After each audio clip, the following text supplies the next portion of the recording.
Assalamualaikum warahmatullahi wabarakatuh. Perkenalkan, kami dari kelompok 1 akan mempresentasikan bab 9 dan bab 10.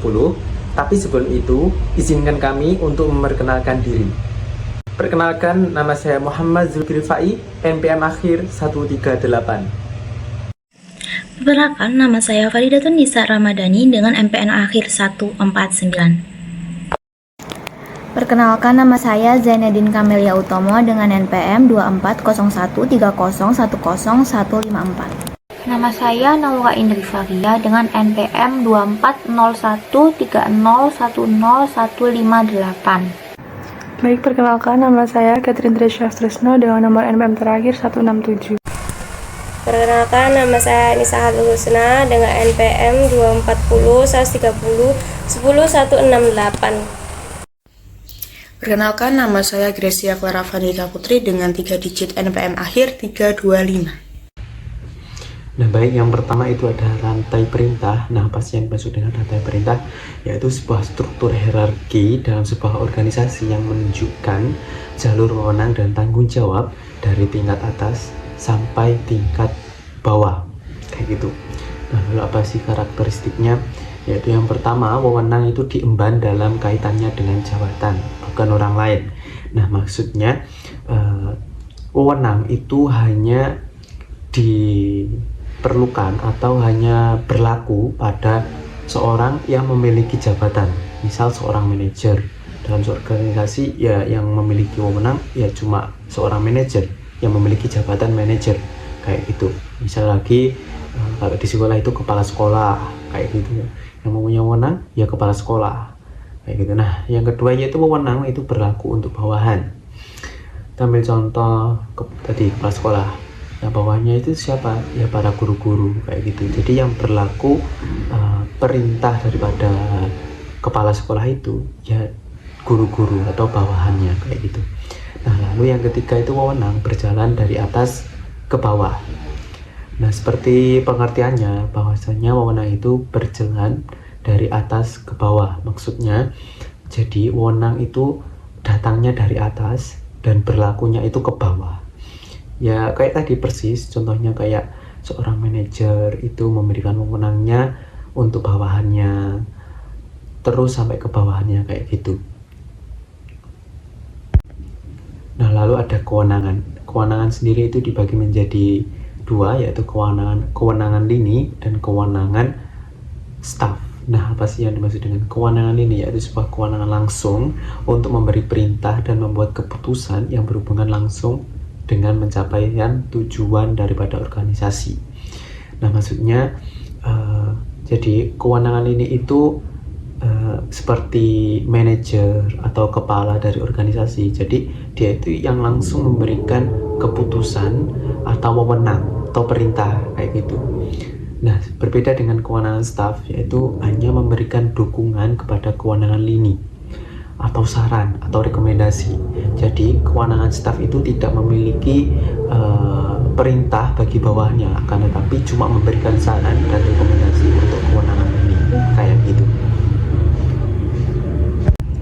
Nah, lanjut ada sentralisasi dan desentralisasi. Nah, apa sih yang dimaksud dengan sentralisasi?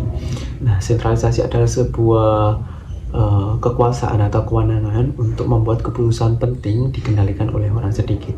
Nah, maksudnya gimana?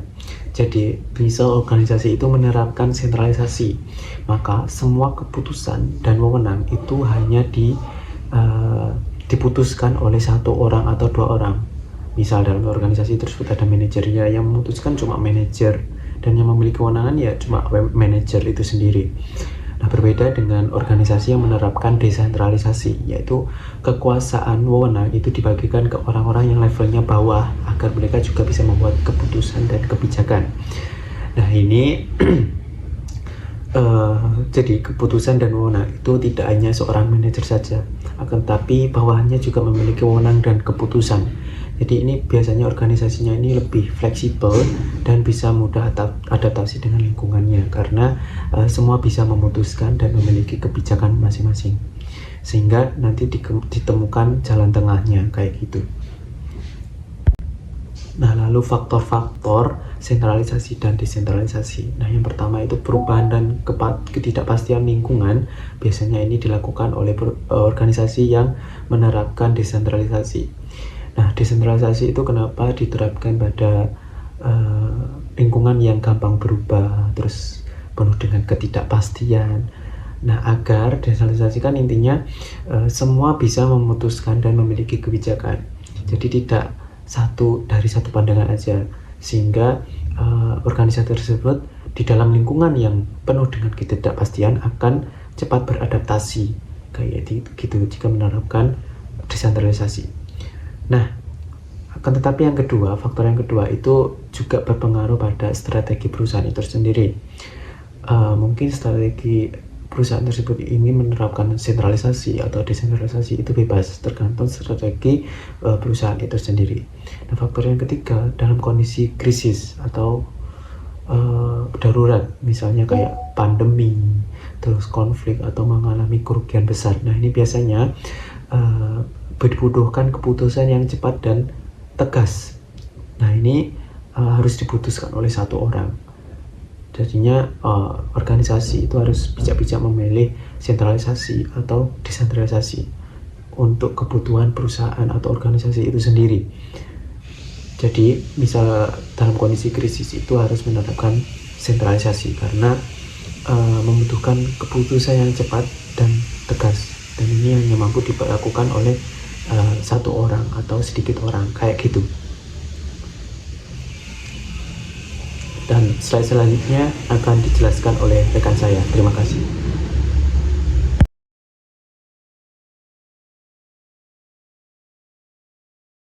Baik, di sini saya akan membahas mengenai pendekatan struktur fungsional.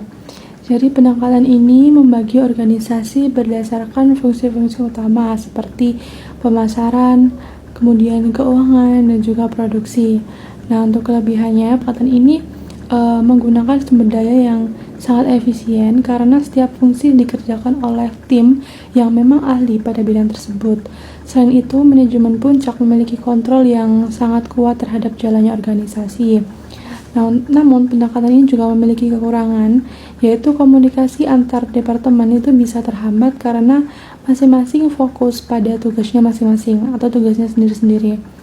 Kemudian respon terhadap perubahan dari luar juga cenderung lambat karena keputusan hanya bisa diambil oleh manajemen puncak.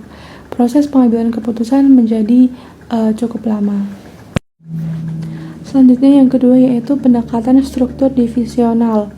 Nah, struktur ini di mana organisasi dibagi berdasarkan produk, wilayah, atau segmen tertentu. Pendekatan ini memungkinkan setiap divisi itu mengelola operasionalnya sendiri. Hasilnya, koordinasi dalam divisi menjadi lebih baik dan keputusan bisa diambil dengan cepat. Pendekatan ini juga mendorong pengembangan keterampilan yang lebih spesifik. Namun, pendekatan ini juga memiliki kelemahan berupa duplikasi sumber daya, misalnya setiap divisi memiliki bagian keuangan sendiri. Selain itu, pendalaman keahlian dalam satu bidang bisa kurang maksimal dan koordinasi antar divisi menjadi lebih menantang. Lalu selanjutnya yaitu adalah pendekatan matriks. Pendekatan matriks menggabungkan dua struktur sekaligus, umumnya antara struktur fungsional dan juga struktur divisional. Di sini karyawan bisa bekerja di bawah dua atasan sekaligus, misalnya atasan proyek dan juga atasan fungsional.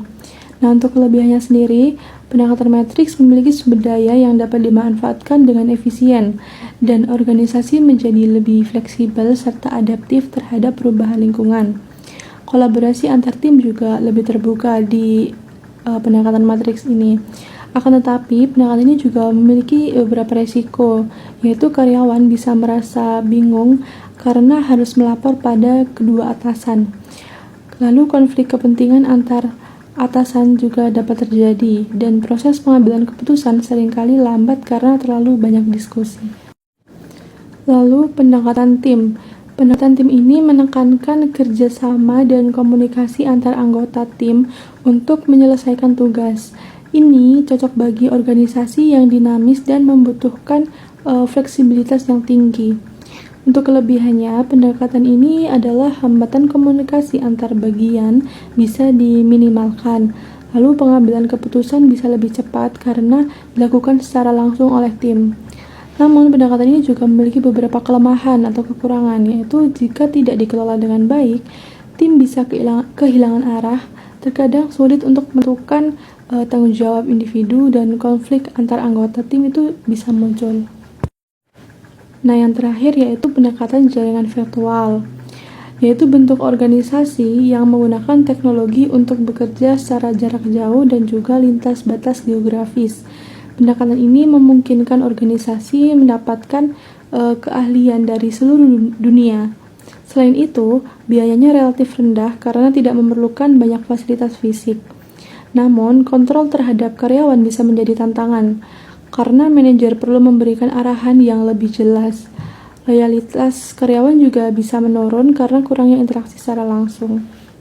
Untuk materi selanjutnya yaitu mengenai pengorganisasian untuk koordinasi horizontal, yaitu memiliki 3 bentuk. Yang pertama adalah mengenai pentingnya koordinasi.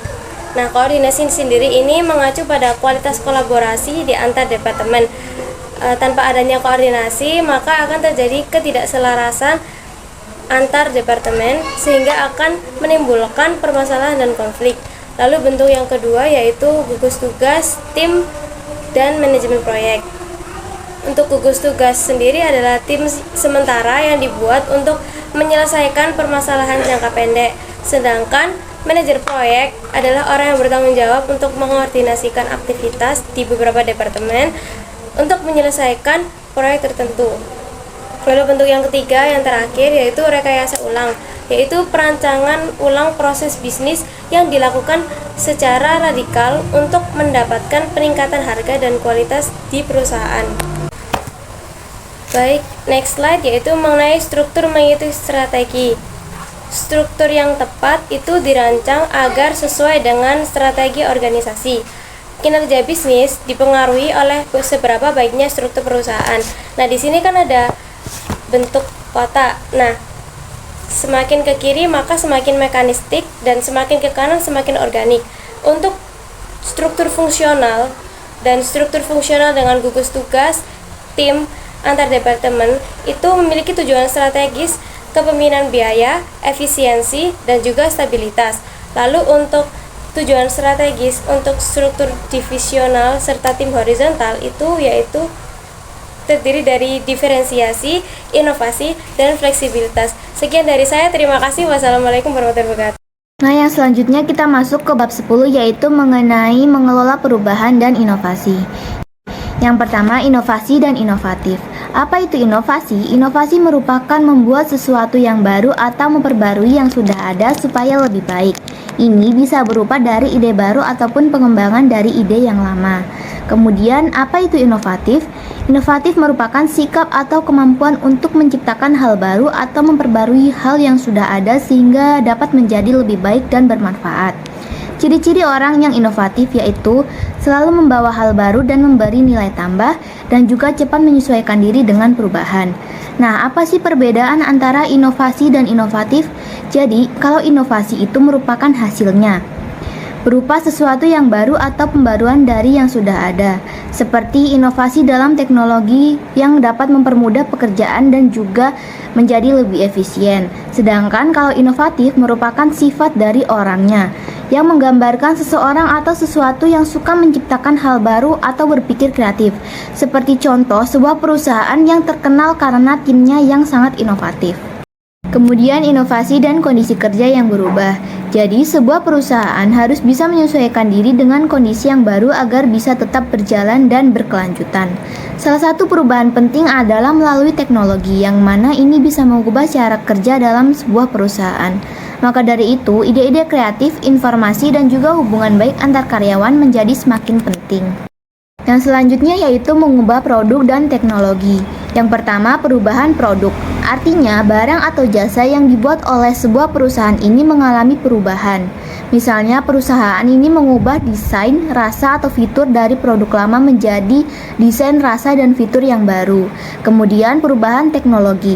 Ini merupakan perubahan dalam cara memproduksi barang dan jasa. Misalnya, sebuah perusahaan ini memproduksi dengan cara yang manual, kemudian beralih menggunakan mesin otomatis. Materi selanjutnya yaitu ada 3 strategi inovatif untuk menciptakan produk dan teknologi baru. Yang pertama ada eksplorasi, di mana tahap ide-ide untuk melahirkan produk dan teknologi baru dengan menciptakan kondisi yang mendorong terciptanya kreativitas. Kreativitas merupakan penciptaan ide-ide cemerlang yang bisa menjawab peluang yang akan didapatkan oleh organisasi. Ketika sebuah organisasi ingin kreativitas pegawainya muncul, maka organisasi harus bisa memberikan ruang bereksperimen dan berani mengambil risiko. Cara mendorong munculnya ide-ide baru organisasi yaitu dengan inkubator ide, di mana perusahaan menyediakan sebuah pelabuhan yang aman sehingga ide-ide dari pegawai dapat dikembangkan tanpa gangguan politik organisasi. Lalu yang kedua ada kerjasama, di mana menciptakan kondisi dan sistem untuk memudahkan terjadinya kerjasama internal dan eksternal serta pertukaran inovasi. Untuk koordinasi internal, di mana kesuksesan mengharuskan adanya keahlian dari berbagai departemen sekaligus, serta inovasi yang berbuntut kegagalan seringkali adalah hasil dari gagalnya kerjasama. Lalu untuk yang koordinasi eksternal, di mana waktu di masa lalu sebagian besar bisnis itu menghasilkan ide-idenya di perusahaan sendiri, kemudian dikembangkan dan mendistribusikan ide-idenya atau bisa disebut dengan pendekatan tertutup. Tetapi untuk sekarang perusahaan mencoba hal baru dengan inovasi terbuka yang dimana memperluas pencarian ide-ide baru di luar dari batas perusahaan. Yang ketiga ada kewirausahaan, di mana manajer menjalankan proses dan struktur untuk menjamin bahwa ide-ide baru yang diutarakan untuk nantinya diterima dan diterapkan. Perubahan tidak terjadi dengan sendirinya. Daya dan upaya pribadi dibutuhkan untuk mengusung sebuah ide baru dengan sukses. Maka hal yang paling penting yaitu dengan mengangkat juara ide, di mana orang yang melihat kebutuhan akan dan memperjuangkan perubahan produktif dalam organisasi. Cara lain untuk memfasilitasi kewirausahaan yaitu dengan tim usaha baru, di mana unit yang terpisah dari semua unit organisasi yang bertanggung jawab untuk menciptakan dan memulai sebuah inovasi besar. Satu variasi dari tim usaha baru disebut dengan Skunkworks, di mana kelompok kecil, informal, berotonomi tinggi, dan seringkali bersifat rahasia, serta terpisah dari organisasi yang berfokus kepada ide-ide terobosan bagi organisasi. Pemikiran lainnya yang berhubungan dengan pengembangan ide adalah dana usaha baru, yang menyediakan sumber daya yang dapat digunakan individu atau kelompok untuk mengembangkan ide produk atau bisnis baru. Materi yang selanjutnya adalah mengubah orang-orang dan budaya. Semua perubahan yang berhasil juga melibatkan perubahan pada orang-orang dan budaya. Yang pertama ada perubahan orang atau people change. Ini berkaitan dengan hanya beberapa pegawai saja, seperti mengirimkan sejumlah manajer menengah untuk mengikuti pelatihan demi meningkatkan keahlian kepemimpinan mereka. Lalu yang kedua ada perubahan budaya atau culture change.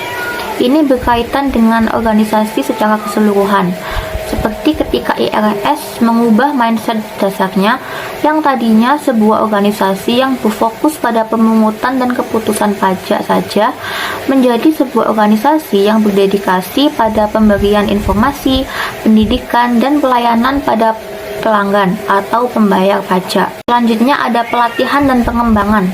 Pelatihan adalah pendekatan yang paling sering digunakan dalam mengubah mindset seseorang.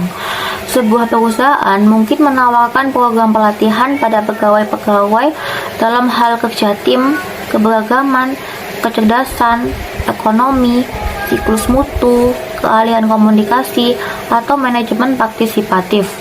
Perusahaan-perusahaan yang sukses biasanya ingin menyediakan kesempatan bagi setiap orang untuk mengikuti pelatihan dan pengembangan, tetapi perusahaan tersebut mungkin lebih menekankan pelatihan dan pengembangan kepada para manajer. dengan alasan bahwa sikap dan perilaku dari seorang manajer akan memberikan pengaruh kepada orang-orang yang berada di seluruh organisasi tersebut dan membawa organisasi pada perubahan budaya. Selanjutnya, pengembangan organisasi. Pengembangan organisasi atau Organization Development atau yang disingkat menjadi OD adalah proses perubahan sistematis dan terencana yang menggunakan pengetahuan dan teknik ilmu perilaku untuk memperbaiki kesehatan dan keefektifan suatu organisasi melalui kemampuannya untuk menyesuaikan diri dengan lingkungan, memperbaiki hubungan internal, serta meningkatkan pembelajaran dan kemampuan dalam menyelesaikan masalah. Pengembangan organisasi dapat membantu manajer untuk menyentuh setidaknya 3 jenis masalah yang kini sering terjadi, yaitu yang pertama, merger atau akuisisi. Hasil finansial yang mengecewakan yang terjadi dari merger dan akuisisi disebabkan oleh gagalnya para eksekutif untuk menentukan apakah gaya administrasi dan budaya perusahaan antara kedua perusahaan sesuai atau tidak. Hal ini harus dievaluasi selama proses akuisisi, dan para ahli OD dapat digunakan untuk mempermulus interogasi kedua perusahaan tersebut. Yang kedua ada kemunduran atau kebangkitan organisasi. Organisasi-organisasi yang sedang mengalami masa kemunduran dan kebangkitan kembali akan menemukan beragam masalah, seperti tingkat kepercayaan yang rendah, kurangnya inovasi, serta tingkat konflik dan stres yang tinggi. Teknik OD dapat sangat berperan dalam terciptanya kebangkitan kembali atau revitalisasi budaya dengan melakukan manajemen konflik, membantu perkembangan komitmen, dan memfasilitasi komunikasi. Yang terakhir ada manajemen konflik. Konflik dapat terjadi kapan saja dan di mana saja dalam sebuah organisasi yang sehat. Usaha pengembangan perusahaan dapat membantu menyelesaikan pertentangan yang terjadi, serta konflik yang berhubungan dengan perbedaan-perbedaan yang makin berkembang, dan juga keadaan-keadaan organisasi hari ini di kehidupan dunia internasional. Selanjutnya yaitu melaksanakan perubahan. Langkah terakhir yang harus diselesaikan dalam proses perubahan adalah pelaksanaan perubahan. Sebuah ide baru dan kreatif tidak akan menguntungkan bagi organisasi jika tidak direalisasikan dan digunakan dengan baik.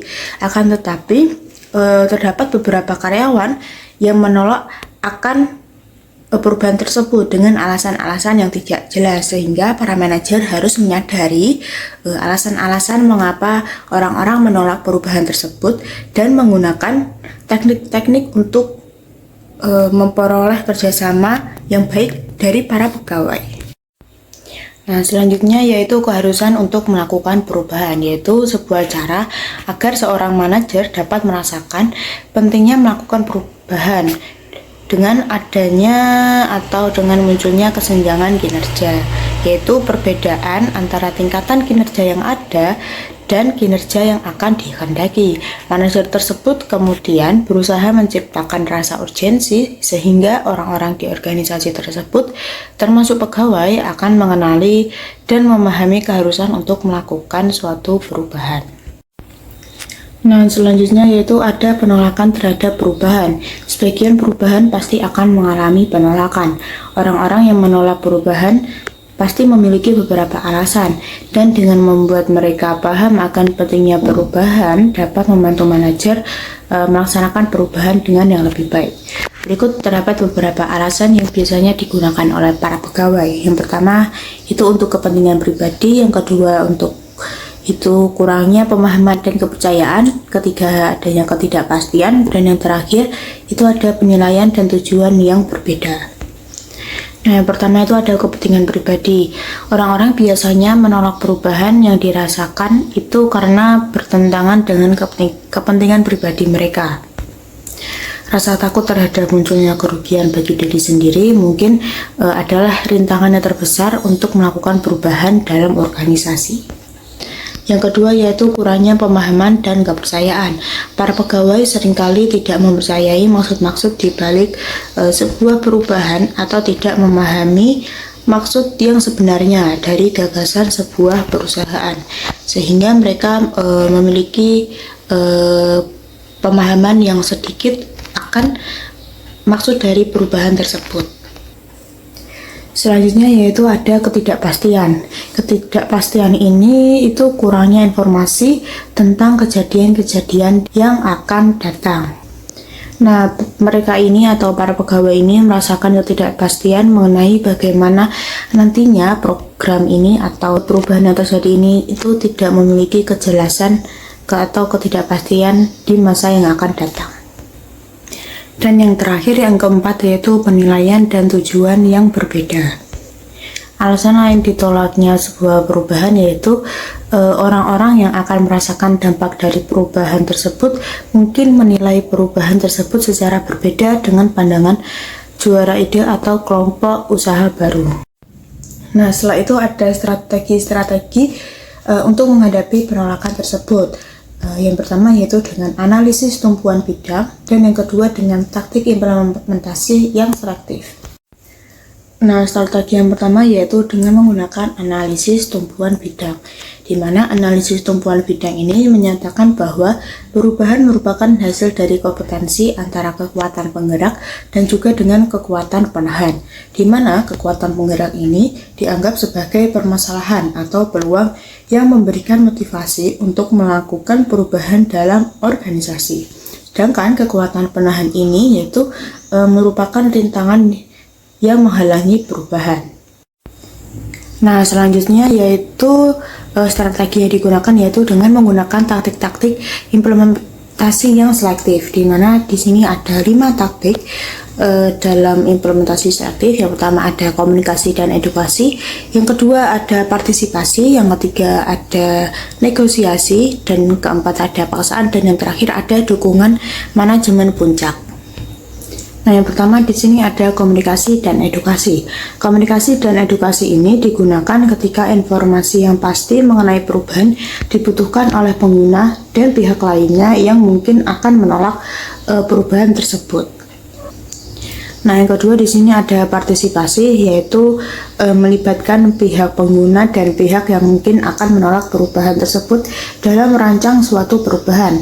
Pendekatan ini akan memakan banyak waktu, tetapi hasilnya akan memuaskan karena pengguna akan memahami dan menjadi berkomitmen terhadap perubahan tersebut.